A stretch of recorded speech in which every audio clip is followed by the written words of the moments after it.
Well, hello. Today I'd like to welcome you to my review of the Parker Duofold.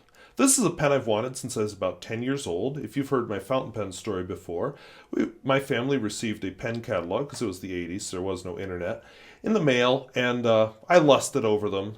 I wanted, and eventually, realistically, at 10 years old, what could I afford out of the pen catalog? Nothing! But I found a Parker Jotter at a local bookstore, and life went on from there, and it turned me into the monster I am today. So let's take a look at it.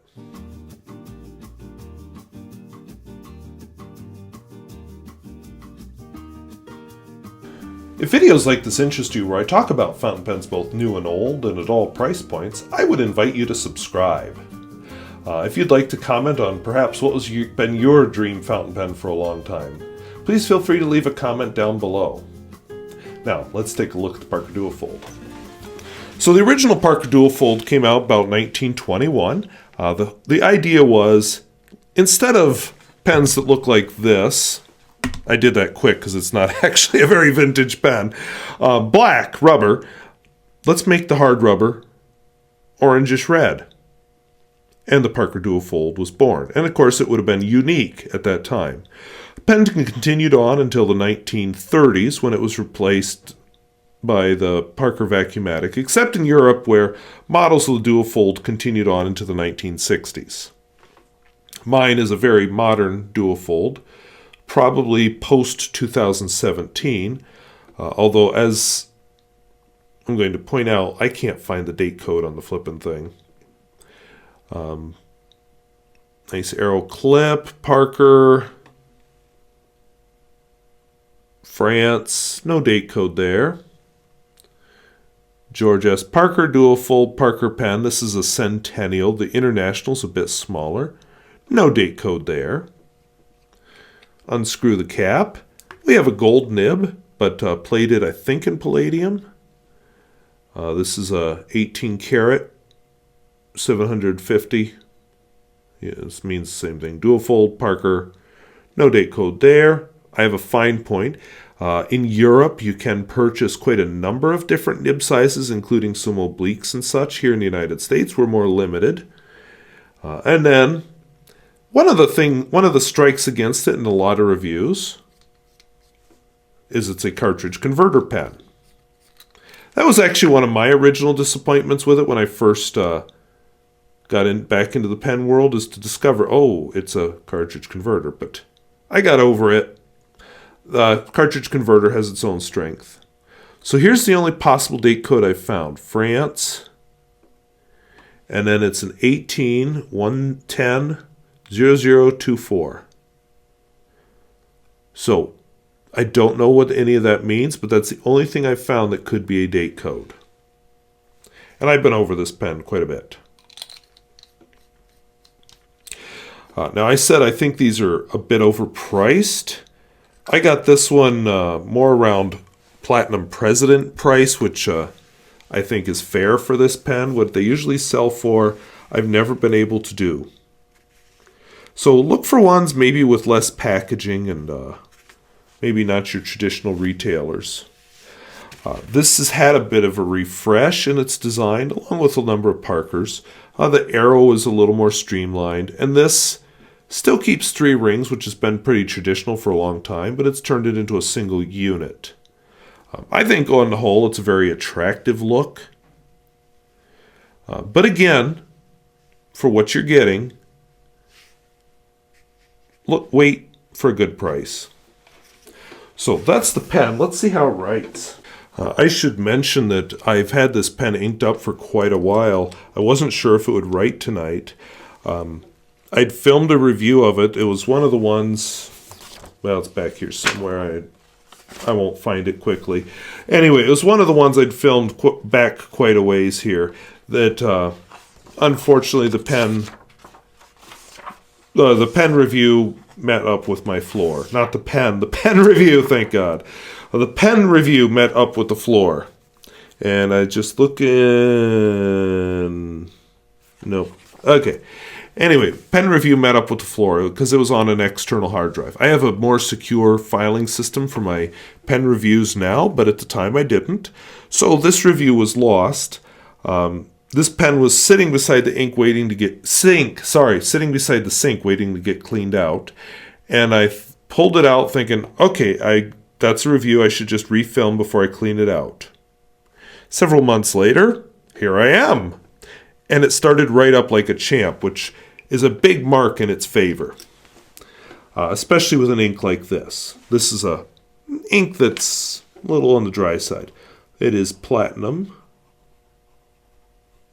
Classic, if you couldn't guess from the way the color was changing in the name of the pen, Cassis Black.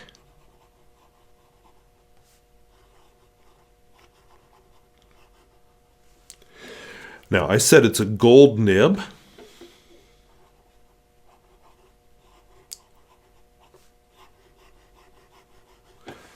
Not a flex nib. 18 karat usually is not a flex nib because that's, well, you need more of other metals in your nib in order to be a good flex nib.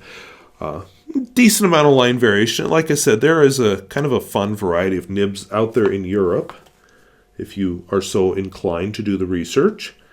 I don't like to endorse specific retailers, so I won't mention any here. But I'd suggest perhaps looking at the United Kingdom. Hint, hint. As far as writing, the Wetness and Flow, of course, that is partly a function of the ink, but I think it also gives an indication of how much ink the pen lays down. I think it does a pretty decent job. It does lay down a lot of ink, and I like the shading in this. I think that shows the same thing. Okay, that was actually the smear test. Wow. Now we'll do the Wetness and Flow. There. Wetness and Flow. Wow, that was awkward. No trouble keeping up. And reverse writing, which is usually a surprise for me, but not this time because I've done it before. Yay. Actually, this pen's a pleasure to write with, and one of the sad things about me leaving it there, waiting to find time to do this video, is I haven't been writing with it. So, I'm happy. Nice, decent, I'd say ultra extra fine, and fairly smooth. Dry as all get out, but smooth. All right, so let's do a longer form writing sample.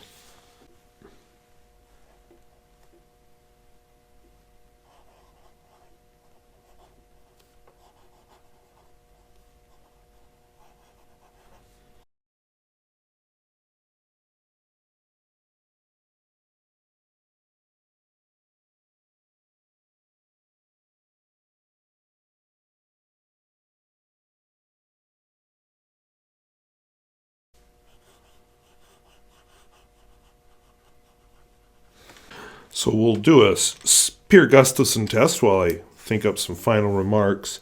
Tell you the truth, I'm very happy with this pen. I would not have purchased it if I hadn't found it at a good price, though, because honestly, this is a subjective, purely opinion judgment, but I think it's overpriced normally. I don't think, yes, it has historical value, but I don't think this orange finish is anything special or amazing like oh, what a lovely celluloid or anything like that. The nib is good. It's a good, reliable writer, and I found out by accident today that it has a very good seal. But is it a $500 pen, which is what it usually retails for? No. I would never pay that for it because I don't think it's worth that. So, again, look for a good price or go vintage because you can get vintage versions of this at a good price. And vintage apparently has expanded to include the 90s on some retailers' websites. So, hey, you can get a pretty new pen. Or, as I did, wait and get a good price. So, hope that was useful. Hope that was interesting. And if videos like this interest you, where I talk about fountain pens both new and old and at all price points, I would invite you to subscribe. Is there a pen that you've dreamed about since you were very young and you finally got? Please feel free to comment about that as well. Perhaps you'd like to argue with me about my feelings on the price of this pen. I'm happy with it for the price I paid, but I wouldn't have been happy with it for the price it usually retails for. So, thank you for watching. We'll see you later. Bye-bye.